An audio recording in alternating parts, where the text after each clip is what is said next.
Hello, everyone. Welcome to Living Kabbalah. Apologies for the delay and the link confusion. Hope everyone is here. So welcome. And we are in the week of Vayetze. That's the name of the portion. And before we start, we'll start with our meditation. I want to set our intentions and consciousness. I want to center our consciousness in our heart. Meditate to send it to the middle of the earth and pull energy from the center, the core of the earth. Feel it come through our entire body.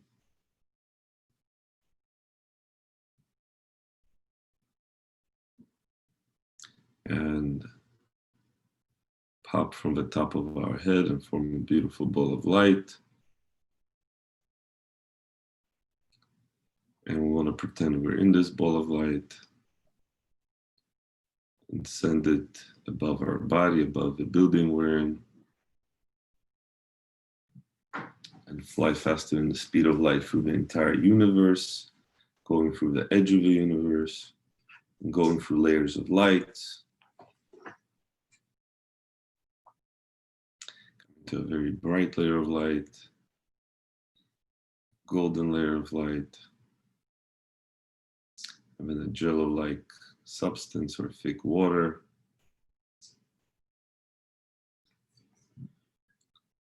And then approaching an opening where iridescent, beautiful glow of light comes from.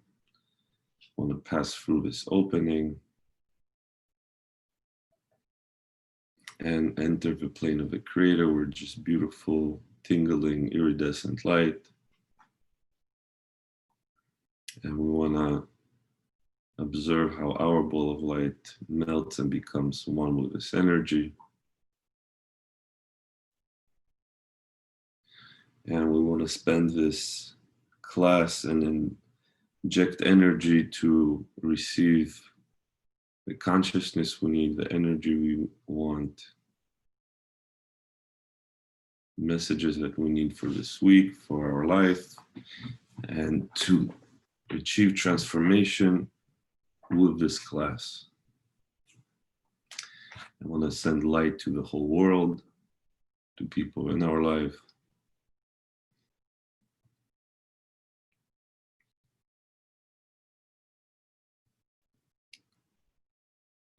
And finish this class as different people, better, higher versions of ourselves.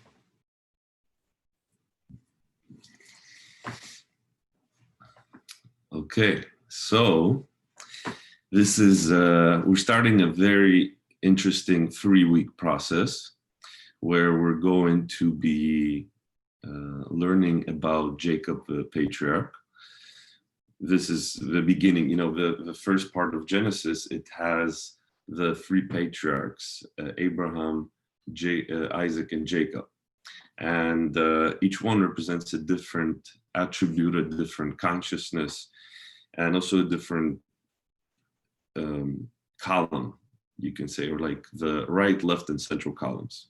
So we started with Abraham, who's the right column, and we were in the story of Isaac last week, who's left column.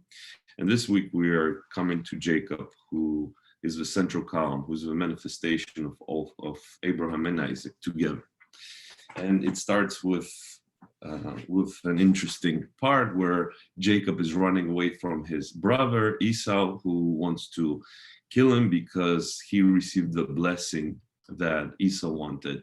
And Jacob actually, with the help of his mother, Rebecca, receives it. And now he's running away, looking for his soulmates at his mother's family's house. So there's so many interesting parts. And, Genesis is probably the most interesting part of the whole Chumash, of the whole Bible, where there's so many different stories, so many different details, and just really, really special. And we'll first go over some of the 1% stuff that happens in this week's portion, where what does Jacob go through? And this is all going to correlate and connect to something that we're going through in our life. So the first thing that happens is Jacob leaves his parents' house, and he comes actually to the spot exactly where a very special place in the world where the Holy Temple would be built. But he first goes there, and he actually decides to take a nap there. He sleeps there, and he has a dream where he sees that angels are going up and down the ladder. And basically this ladder is connecting the heavens, the upper worlds, and the physical reality. And there's angels going on this ladder. And he wakes up and he's like, wow, this must be a very special place because I see such a powerful dream. And he was surprised that he didn't notice it before. Another special incident that happens is a very weird one also, is that he decides to put stones as a pillow for his sleep. And he puts 12 stones, and when he wakes up, they form one big stone. That's another interesting incident that happens. And then it's not mentioned, but he goes actually to the Kabbalah center back in the day where he studies for 14 years. And it's very interesting. It says that he was studying so consistently and with so much energy that he didn't sleep for 14 years. And it's also not mentioned in the Torah. And the reason why is because it says that it was very natural for him, because that was something that he did out of his comfort. It wasn't an act of going out of his side of his comfort zone. It was totally something natural and normal for him. And then he eventually goes to Lavan, who was his uncle, his mother's brother, who also is the greatest wizard and magician of dark magic and dark arts that ever lived in this world. And he comes to him, and Lavan, it's very interesting, his name means white, because he was very nice on the outside. He was very welcoming, very loving, very hospitable. Basically, like on the outside, like one of the best people you could ever meet. However, on the inside, he was always trying to cheat, trying to steal, trying to take something for himself. And this is where he starts a 20-year journey and a 20-year process where he basically, marries his soulmates and has 11 sons, and also becomes one of the wealthiest people in the world. So what happens is he comes to his uncle, and his uncle is very nonchalant, saying, oh, maybe you should work for me in this time. What are you going to do here? You should do something here. You should start working for me. So he becomes a shepherd for Lavan, for his livestock. And then he also meets his, his cousin, Rachel, who was attending his father's sheep. And there's a whole story about the well, and in the Torah, whenever it's mentioned wells, it's the place where soulmates meet. And Rachel and Jacob immediately fall in love. Jacob immediately knows that she's his soulmate, and he asks his uncle if he can have her hand.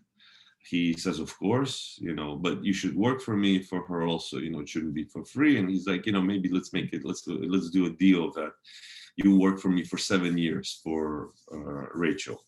And Jacob says, okay, he agrees with him. However, on the wedding night, it's a very famous story also. What happens is Lavan switches his daughters. He had twins, Leah and Rachel. And Leah was the firstborn, was the older twin. And basically he marries Leah off first to Jacob. And another interesting part in here is that Rachel, who was supposed to marry him, and who, she told she told Jacob that, my dad is probably going to try to cheat you. So let's do some sort of signs that you're going to know that this is actually me. And they decided upon these signs. And however, Rachel knows that this is going to happen, and Leah is going to be presented as a bride, and Jacob is in no way going to be able to tell if it's who it is, because they're twins, so they're identical. And Rachel sacrifices kind of her love and her wedding day to Leah and tells her the signs.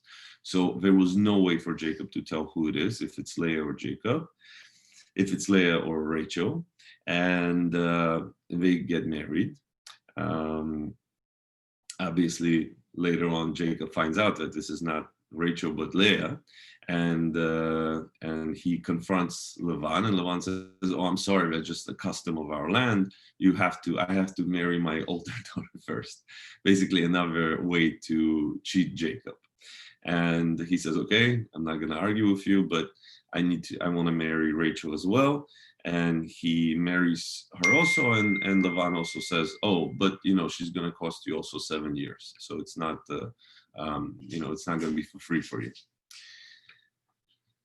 And this is how the start of the process of Jacob having 12 sons through Leah and Rachel. And eventually he starts to have kids, first with Leah, because Rachel, it says, was barren. She wasn't able to have kids.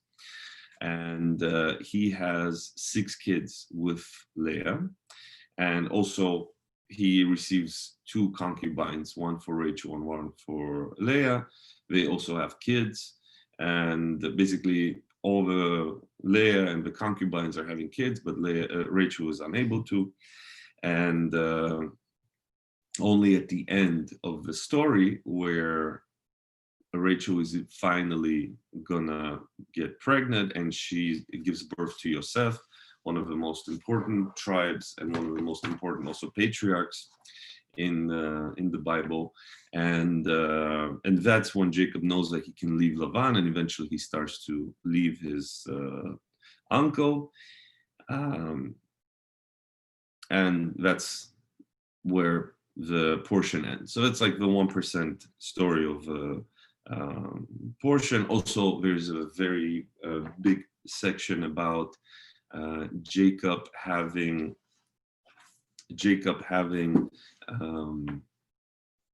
increasing his wealth, because he also has an agreement with Lavan saying, let me keep all the kids, all the goats and sheep that are spotted. And usually that was very uncommon for animals to be born with spots. And he, knowing through the secret of 10 luminous emanations, he uses special rods to program almost the livestock to be born with spots and speckles. And that way he increases his wealth. He becomes one of the wealthiest people in the world at that time. Basically taking wealth from Lavan and kind of taking it to the pure system. Because what Jacob represents is the pure system, is the proactive system. It's, Lavan was very powerful and Jacob was very powerful. And as Karenberg always used to say, there's very little difference between black and white magic. It's basically the intention and the purpose of it. It's not really about what you do, but it's how it's used. And Kabbalah, in a way, is teaching us laws of the universe and telling us how this world operates and how to live a life where you're going to be filled with happiness and joy, and telling you that, these are the laws and it's up to you to follow them or not, right? There's no policeman, or you don't get like a ticket for abusing the system. It's completely up to each and every single one of us to decide what we want to do. That's the difference between Kabbalah and religion, or spirituality and religion, that there's no sin, there's no bad thing that you can do. right? It's just laws of the universe. You want to get some electric shock, stick your fingers in the socket, and you're gonna get a little hit, right? But but it's not like electricity is bad. It's just what you do with it, right? So same thing with any energy in your life. You can use your soul's energy to bring light into the world, to bring light into your life, or you can use it to create short circuits. So it's up to each and every single one of us. So really, the amount of secrets and beautiful stories in this portion is endless. It's just every single part of it has so much. There is also a very important part I forgot to mention in the beginning. When Jacob has the dream, he also signs almost a contract with the creator, telling the creator that if you will protect me, if you will guard me, if you will be with me on my way, then I will give 10% of my wealth to you. Basically, the beginning of what's called tithing or maaser, or giving away of charity of 10% of your income. So that's also in the story. It's just amazing, like how much is in this portion. It's really this portion, the next portion, and the portion afterwards, and then we start the portions about Yosef, and those portions are filled with so much secrets, energy, and it's just really an amazing opportunity. We are also in the month of Sagittarius, and Sagittarius is the sign of intellect, sign of philosophy, sign of thinking, sign of mind, a lot of information. They love information, they love wisdom, they love kind of building up a lot of wisdom, a lot, very in the head sign. And however, their main job, their tikkun, and all of our tikkuns in this life and in this month becomes to open the heart, to bring this wisdom from the head and manifest it in our heart. And something that the sign of Sag loves to do, they love to escape. They love to find ways of escaping, either directly to go on adventures, or indirectly by using substances, experiences, basically to mask up any kind of uncomfort and discomfort they have in their life. They cover it up with some sort of a fun experience. They addicted to adrenaline. They love adrenaline. They love new fun experience, drives, ways to get a good feeling, good experience, fun. This is their main goal in life, and they love doing it. And they're amazing at it also. They're also very fun people to be around. They're never sad, always fun, always uplifting. They're the life of the party. If they're in a room, it's never going to be boring, right? It's always about fun. So, but the job that we have this whole month, and this month, as we know, has one of the biggest miraculous events of the year called Hanukkah, which is approaching in less than 20 days. By the way, I hope you're ready. I hope you have your Chanukiah, your oils. We have them at the Kabbalah Center. You can purchase the oils and the Chanukiahs, so you're ready to connect with energy. Obviously, this year more than ever, we need to be doing it at home. This is the only place that we're going to be doing it. We can watch online, but we should have the Chanukiahs ready and available for everyone, for your home. And Hanukkah is all about connecting with your highest potential, really connecting to the fully evolved version of yourself. So it's the sense of imagining and being in a state that all your dreams, all your aspirations, whatever you're dreaming of, is coming to truth, coming into your life, and see how would that be for you. So again, some of the main points of this week's energy before we go into what I opened with Zohar today to talk about. So dreams are very strong this week. The ability to receive messages from dreams, the ability to connect and see visions in your dreams, understanding truth. And dreams is a very powerful spiritual tool, right? It's the time when your soul is and your soul and your consciousness is disconnecting from the limiting from the limitations of the body and totally able to connect to the upper worlds. However, it's not always that our dreams are true. It all depends, as the Zohar says, it depends on the person. It depends on your actions on that day. The more positive you are, the more you are making connections, the more you're going outside of your comfort zone, the more you're, sharing, being proactive, restricting, the more truthful your dreams will be. That's why we always recommend as a backup to scan Zohar before you go to sleep. And on the other side, if you're totally reactive, if you have no signs of any, you have zero desire to be proactive and just completely reactive the whole day, then your dreams will probably not be so truthful. Another secret of this week is the part of tithing, a tool that's obviously very powerful for any spiritual person, that the understanding that any light that I receive, I want to reflect it and share it back to the world. And basically, on the most fundamental, simple level, it's the tools of time, because time is a physical aspect, right? How you invest your time. And the second one is money, right? The two things that a person can share physically, right? It's your time, the time you can offer to other people, to the world, and to the universe, and also your money. Also, you can invest, right? Any money that you use is actually an investment for you. Anything that you do with your money is an investment. Anything you do with your time is also an investment. Both of those things is an investment into your soul. And then the story of Jacob going into kind of face to face with this incredibly powerful, Lavan, it says that Lavan could vaporize and kind of destroy a person just with his look.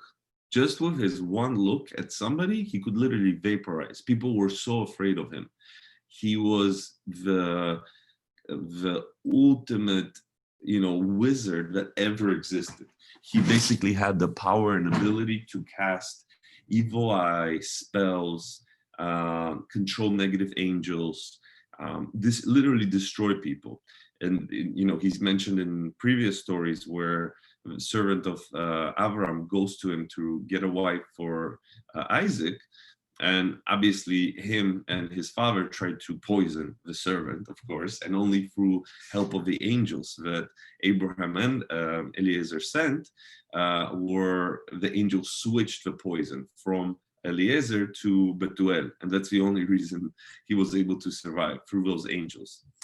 And then he spends, then he's tricked, and then he meets his soulmates, and which is also very interesting, that he marries sisters, which is actually not considered something that should be done for obvious reasons.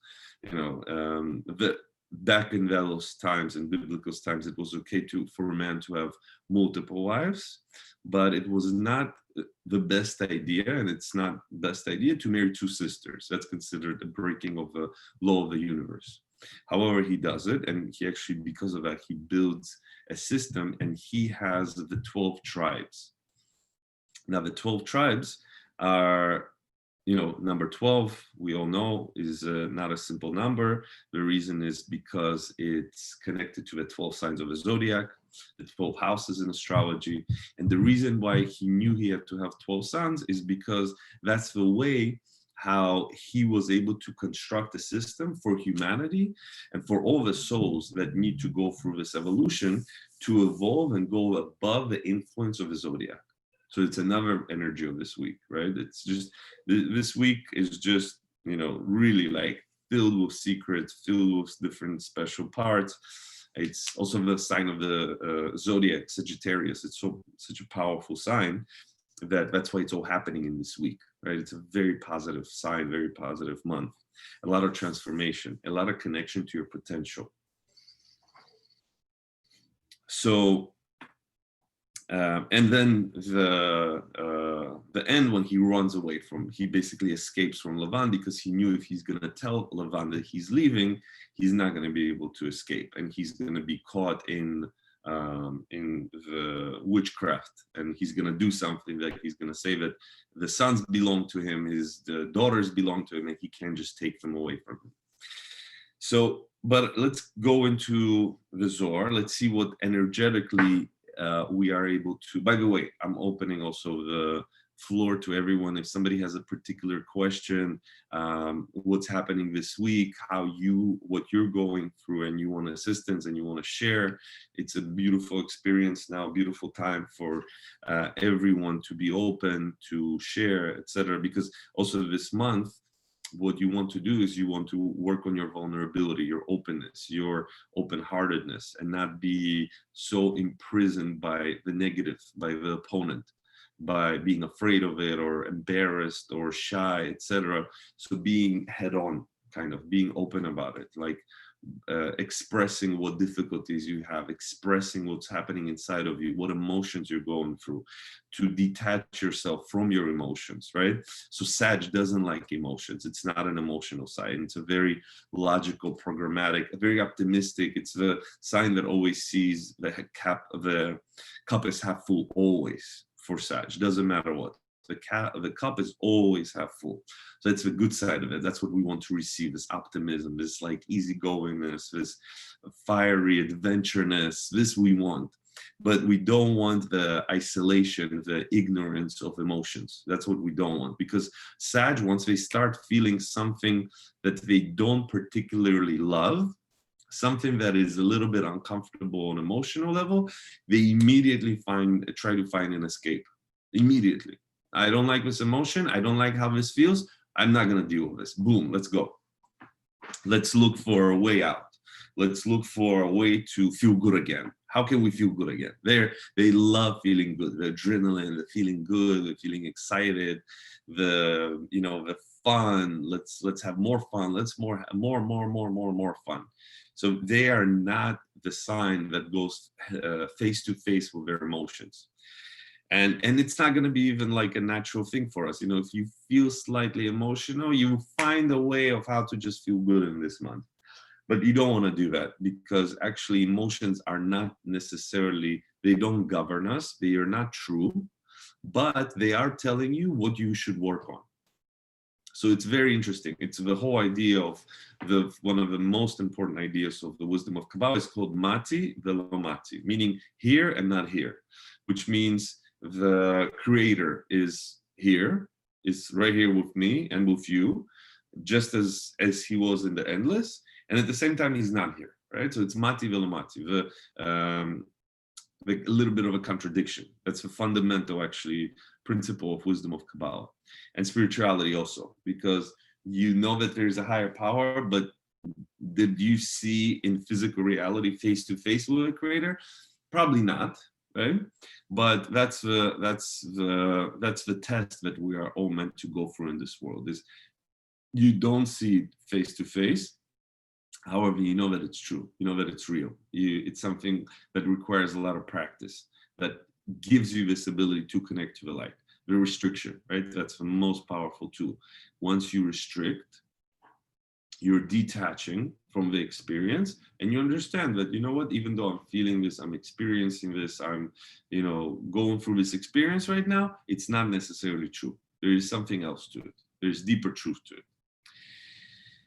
So you want to be in a place where emotions you're very connected to your emotions. You feel your emotions. However, you understand that it's just like weather. It might be raining outside. It might be not the best day. It might be a storm outside, but it doesn't dictate how you should feel. That's up to you. That's up to you and me. Who I am is being created constantly by what? What creates me? Only me. Only myself. Only my own consciousness is what creates me. Nothing else in this world, nothing.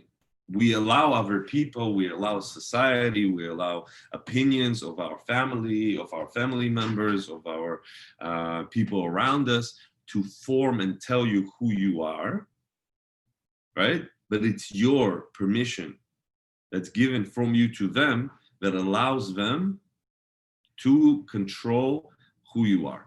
In the end of the day, it's only you, only me who's determining who I am. I'm constantly, I have the ability with my consciousness, I have the ability to constantly create myself, constantly creating myself. So it's a beautiful idea. And obviously Jacob was a master of that. He was able to, even though he was by nature, he was a person who didn't want to go out too much. He didn't want to leave his house. It says he was a quiet man. He was all about study. He was all about being at home and being just connecting to the books and the wisdom. He didn't have an interest to go, basically without anything, which is another thing that happens this week, that he loses all that he got from his parents, and go on this adventure and be in the house of the most negative individual in the world. Negative individual, he wasn't just bad. He was really negative. He was really a master of the dark arts, everything from whatever you can imagine, he did it. And it wasn't his nature to go into this negative person's house and, work for his light and for his soulmates and for his kids all this time. It wasn't his nature. He completely went out of his nature, completely against what he wanted in his life. It says, some people say that he was a Libra, that Jacob was under the sign of Libra, which is not, not necessarily a sign that like fights or, very much go-getter after their ambitions. They're much more quieter signs. So very much ability to go outside of our comfort zone beyond any other week. The sign of the month, Sagittarius, the energy of the week, it's all about going outside of the comfort zone. So what practically can each and every single one of us take? What would you like to understand this week? You can just ask this question right now from the light. Ask this question, okay, light, what is this? Why is this in my life? Why is this situation in my life? How can I grow from it? How can I get better because of this situation? What can I improve within myself because of this situation? Because that's what everything is for us. Every single situation, every single scenario, every single person that is in your life is only there to help you be a better version of yourself. Be less reactive, be less of a version of how you used to be, and more of how you want to be, really. Because spirituality is not something you have to do or you need to do. It's something that you want to do. You want to change the wording that you use in spirituality. It's not something I have to do. It's not something I need to do. It's something I want to do. So what is it through your study of Kabbalah? It's not the beginning. It's not Kabbalah 1 right now. So we should have this in our mind. What is something that you are working on? What is something that you realize that is your nature, that is easy for you, that comes to you without effort, that is the first response that you have, that you want to go above it? You want to see a different perspective on it. You want to be curious. You want to see a different perspective on that scenario, on this story that you've been telling yourself.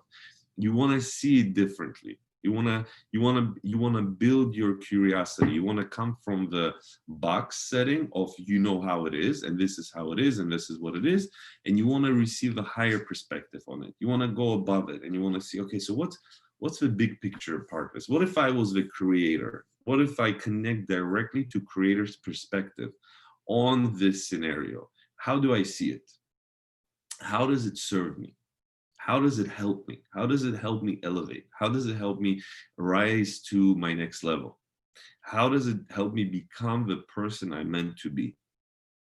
So again, I mentioned this before, that wisdom of Kabbalah is about learning to ask the proper questions, and also helping you get different perspectives on scenarios in your life, different ideas of how things are.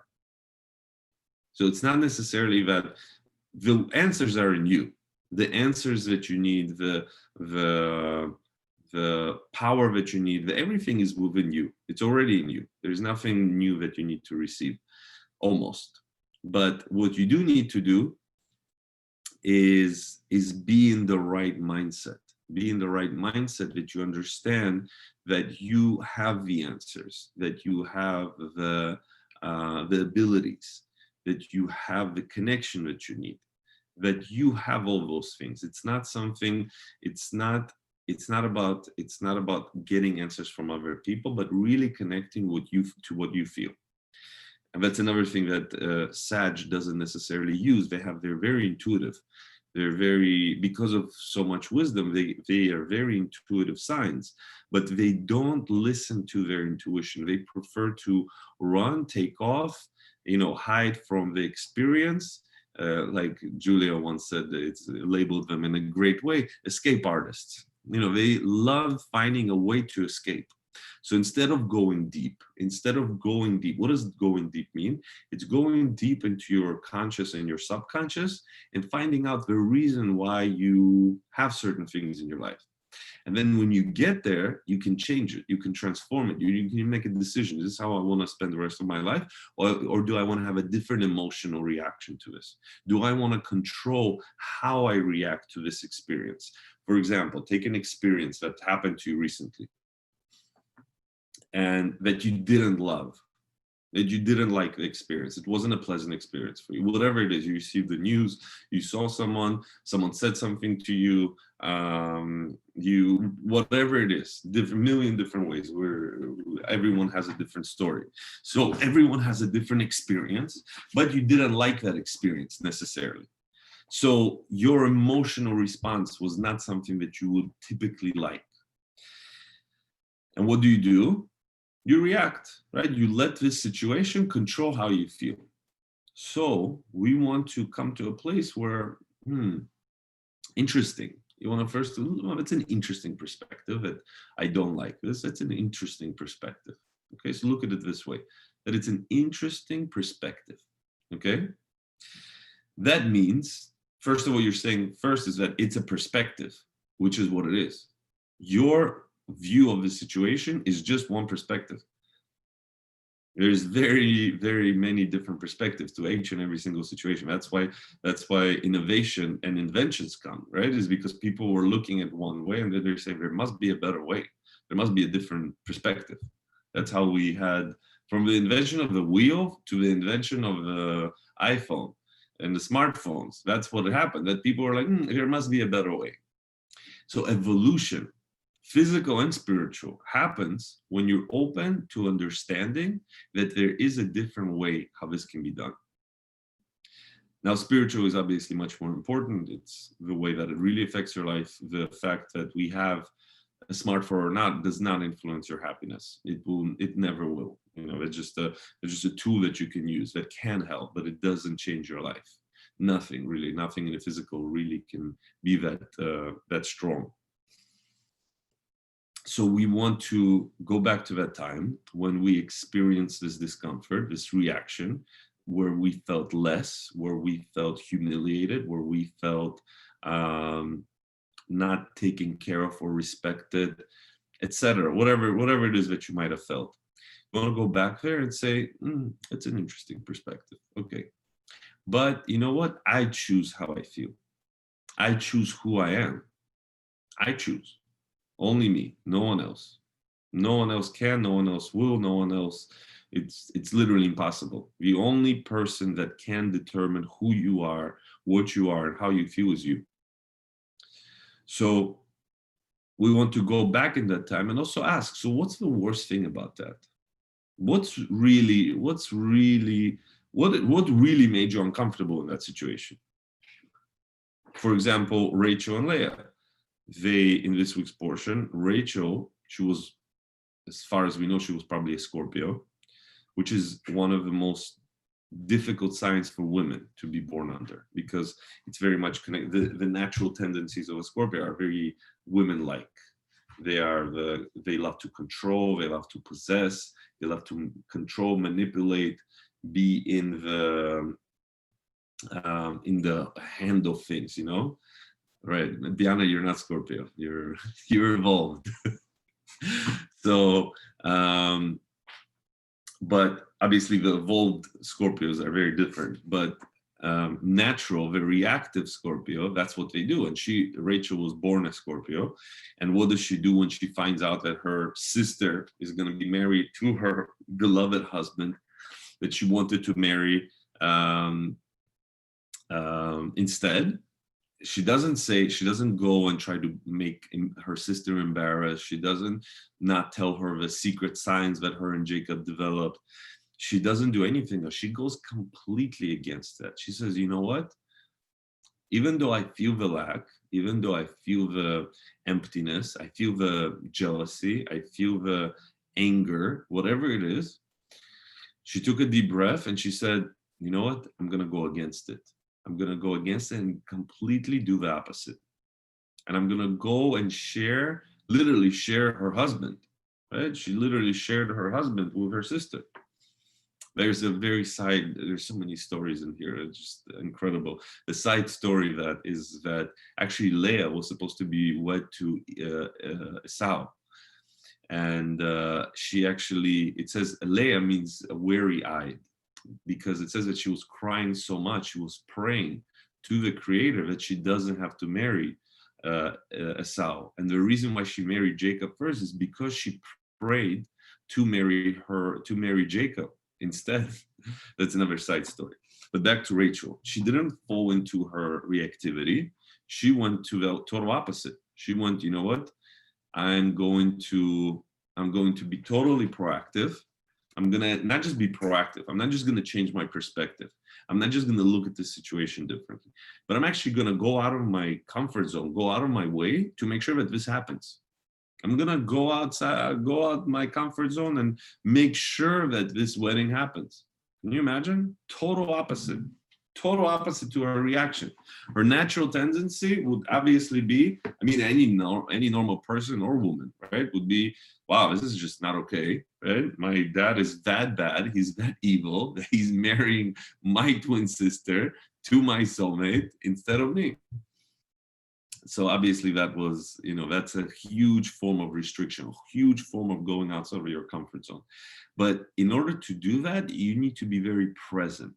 You need to learn how to be present with yourself, present with your emotions, present with your experiences, be in the moment. It's a very, very deep state to be in. It's also being able to detach from the experience, right? So the tool that Sagittarius is the escape emotions, right? That's a natural tendency we're going to feel this month, is we're going to feel a natural tendency to escape. I'm feeling something, let's go have a drink, let's go smoke, let's go have fun, let's go out, let's do this, let's go have a party. They're all about that. That's their natural tendency. So they love to escape, but what they can do is they can detach. You can detach from this experience and say, wow, that's an interesting experience. I wonder how I can grow from this. I wonder, first of all, where it's coming from. Why am I feeling this way, right? I learned something very interesting. Let me just see if there's a question. Guys, if you have any questions, comments, please, this is a place for us to share. So Diana is asking a more wisdom-oriented question. Why was it allowed to be married more than one wife? So actually before, as you know, there were some rules that were instilled. There's universal rules, right? That come from our blueprint, which is called the Bible, the Torah, which actually gives us the blueprint of universal laws. And these are the kind of the basic guidelines that every person should live by, right? In it are the 10 utterances, in it are some basic fundamental stuff, right? And some advice of how a person should live. And it doesn't say that a man cannot marry two women. Actually, it was Abraham had two wives. I think Jacob had 4, and etc. And a lot of men could have had more than one wife. And actually, it was only changed after the destruction of the Second Temple. were a lot of interesting different rules. If you know the rules of kosher, which are very interesting also, which are dietary rules, and you know the wisdom of Kabbalah also tells us how to eat to be a more spiritual person, and that it does affect a person's consciousness, what you eat. You know, there's foods that will amplify your spirituality, and there's food that will slow it down. And one of them is not to eat milk and meat in the same time, right? And that's the foundation of it. So, for example, before the destruction of the second temple, it was totally okay to have. My friend used to say always, it was totally okay to have chicken parmesan, right? It was totally okay to have chicken with meat. It was only after the destruction of the second temple that, you know, the rules of kashrut were upgraded, and more fences, they're called fences, were created, that chicken and meat were not allowed to be eaten together, chicken and dairy. And same thing with having more than one wife. Also, that rule came from the after the destruction of the second temple. The reason is because the ability to be proactive and restriction went down very, very heavily. That's why also at the same time, Rabbi Shimon realized that if he doesn't write the wisdom of Kabbalah into a book and basically write the Zohar, people wouldn't be able to do their spiritual work at all whatsoever. So that's why he wrote the Zohar, actually, also because of the destruction of the second temple. But back in the day, it was completely okay for men to have more than one wife. For a woman, not. For a woman, actually, it's very, it's not necessarily connected with, you know, I think it's called chauvinism, or, you know, like men are better than women. It's more connected to the internal energy, that women are actually much more loyal and in their love. And actually men, you know, even though right now it's not something that's done or should be done, but physically men can be with multiple partners but really love one. So that's kind of it, which is interesting because it says in this week's portion that Jacob constantly loved Rachel, and it says that Leah was kind of hated, which is very interesting, right? And it's only when Jacob ascends to his next spiritual level and he receives a different name, he becomes Israel, when he starts to be more in love with Leah. Before that, he actually, it says that he actually doesn't like Leah, which is also very, there's a secret there, we're not going to go into it, but it says that he didn't like Leah, and only after he became Israel that he really fell in love with her. Yes, and Alicia is asking if they could have concubines. Yes, they could have concubines, and we know that Abraham had a concubine who was a daughter of Pharaoh, whose first she was Hagar, and then Keturah. She changed her name, and she also became like really officially Abraham's wife after Sarah left the world. So, change of comfort. So the step one to this, to make the long story short, is you need to know your reactivity. And this month, it's very essential. We're building up to probably one of the biggest part of my favorite portion of the whole, one of my favorite portions, which is Vaishlach, where Jacob is going to go face to face with his opponent. In order to go face to face with your opponent, the step one is you need to know your opponent. In order for you to battle your reactivity, you fully need to understand what is your reactive system. Probably the most amazing part of spirituality is discovering your reactive nature. And priceless, really, it's life-changing. When you discover fully my reactive system, your life becomes a completely different story. Your experience, your emotional state, your need to escape, everything changes. Everything changes the moment I fully understand my reactive nature. And this is an art. This is not just something that necessarily comes to you. This is a proactive art that you need to go outside of your comfort zone and find out what is my reactive nature? How does my reactivity work? What is my opponent? How does he influence me? What does he tell me? What does he want me to feel? What does he want me to do? What does he want me to say? Who does he want me to judge? Who does he want me to not forgive, not forget? This is all the opponent. And this is obviously between you, and there's some of the major tools to find out is to have people around you, to set a time for yourself where you are going in and you're taking those experiences where you become reactive and you dig deeper within you and find out, why is it bothering me? What's really bothering me about it? How does that make me feel? What does that make me do? What does it make me experience? Astrology is an amazing tool. Astrology, to look up your chart and look up what are the natural reactive tendencies of your sign. If you're a Sagittarius, right now, your best time to do that, right? So to find out, like, okay, why do I love to philosophize about everything and not talk about my emotions? What's wrong with emotions? Why is it hard for me to express my emotions?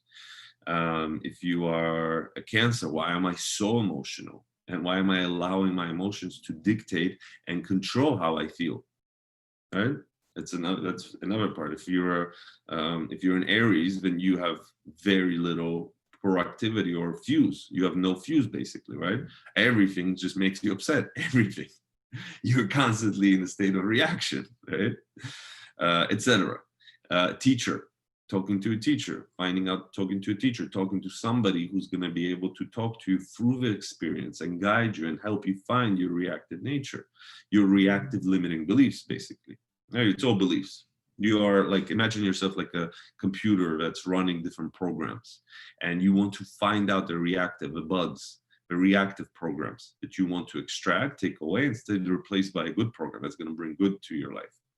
But it's between you and you, really, like how much desire you have. A true Kabbalist is somebody who's constantly running to find out what beliefs they're practicing that is limiting them from having a great life. Okay? So if you would draw the formula, an experience happens. An experience happens that makes me feel discomfort, makes me feel reactive, that I don't like.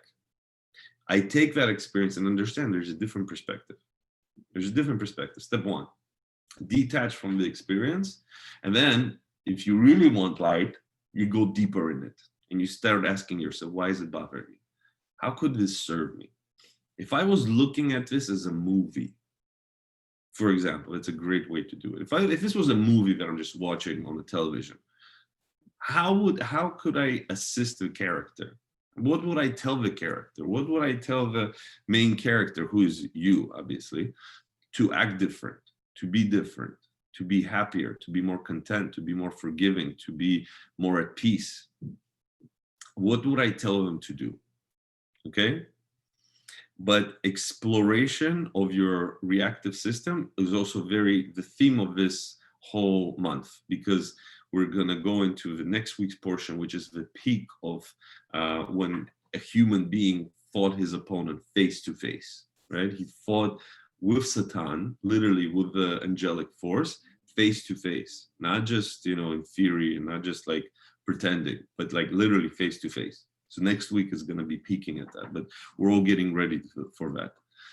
And yes, and that's what the sign of Sagittarius is. Also Sag, an amazing quality of a sign of Sag is they love a challenge. Sagittariuses love challenges. Just, to give them a challenge, tell them, oh, you probably can't do this, or I can do this better than you, or, oh, you're not able to do that. Sagittariuses love challenges. That's a very good quality. That's something that everyone should have. So it's something that you can meditate on this whole month, to receive this like ability to get head on with challenges. That's why the holiday of Hanukkah is happening, because Hanukkah is you're facing your opponent. It's not, miracle is not like you're going to have a check with $1 million at your doorstep. That's not a miracle. Miracle is when you're able to confront yourself, confront your reactivity fully head on. That's a true miracle. So they love challenges, but they usually direct it into physical, into sports, into money, into relationships, into this and that, like constantly having these challenges. But if they set up their mind that I'm going to have spiritual challenges, I'm going to have a challenge of being extra open, extra vulnerable, extra caring, extra loving. These are the challenges. If they set them up, if we set it up for us this month, we are going to have an amazing month, literally a miraculous month. So, okay, the class is way over time, but I wanted to share another secret from this week's portion and read some Zohar to connect to Rabbi Shimon Bar Yochai, to connect to Organuz, and energy that's available. So just one paragraph. Tachazeh, bedibur uverucha kachada id aved alma diketiv didvar Hashem shamayim nasu veruach piv kol tzevav. Divar Hashem da dibura uveruach piv. Da ruach da velo da la azle vitkalel da beda venafek minachu kama chalin lechalin umishran lemasrayan vekola de zimna chada. Let's read the translation. Come and behold, the world was formed by word and spirit together, male and female, as it is written, by the word of Hashem were the heavens made, and all the host of them by the breath, spirit of his mouth. Thus, the word of Hashem is speech, which shines with chokhmah, and breath of his mouth is the spirit, zeranpin, which shines with chasadim. The one cannot exist the other, and so they are included within each other. And several armies upon armies, legion upon legions, were issued at once, differing from each other in their illuminations, the one from chokhmah and the one from chasadim. So this is very deep section. It's very beautiful, very powerful. It connects you with your speech, also with your the moment you speak, right? And especially whenever you're sharing words of wisdom, we are creating so much light in your life. It's just like a bombardment and a waterfall of blessings that come into your life. But and also Sag, if somebody's a Sag, they're another sign of another kind of attribute of a sign is they love to shoot words. It's the sign is bow and arrow, right? So one way of how they don't proactively use their good qualities is they use their words in not the nicest way.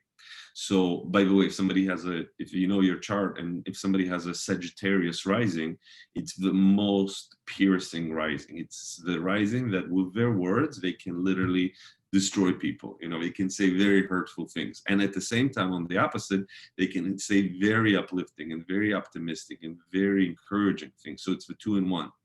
So this is saying of how if you are coming from the place of wisdom, meaning if you're coming from a place where you are coming from the wisdom of Kabbalah, really, if you're having the wisdom of Kabbalah in your mind, not necessarily saying it, but having the wisdom in you and using that to form words that are coming out of your mouth, you're going to create miracles in your life. So big aspect of the whole month, also on words.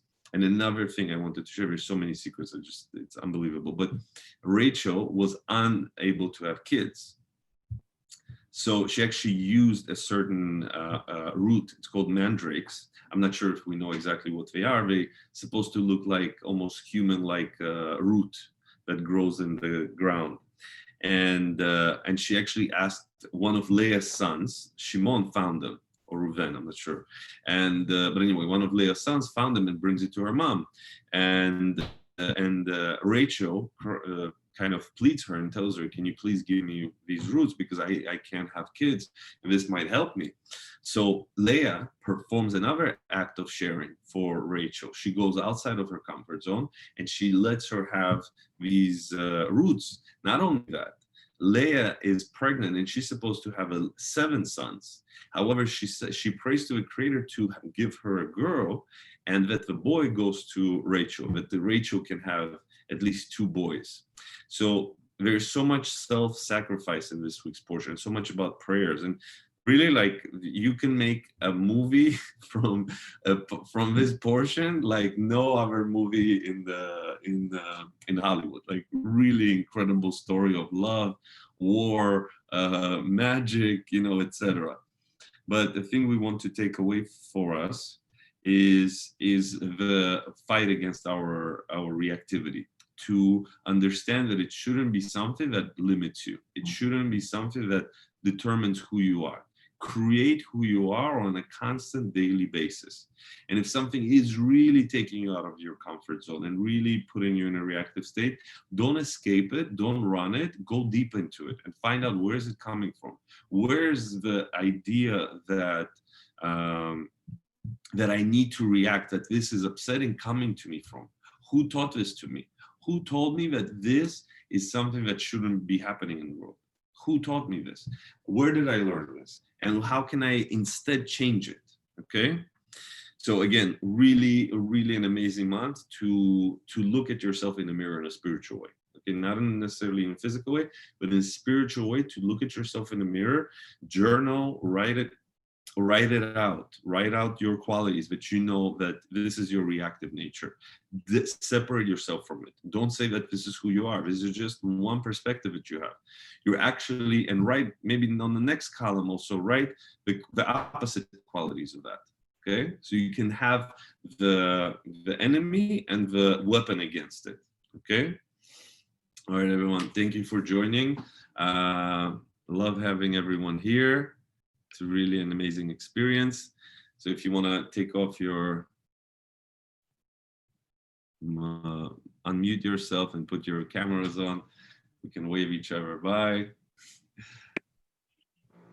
Have an amazing week, everyone. Please get ready for Hanukkah. Make sure you have the oils and the Chanukias. It's coming in 2 weeks. And have an amazing week. Lots of love. Thank you. Thank you. Thank you.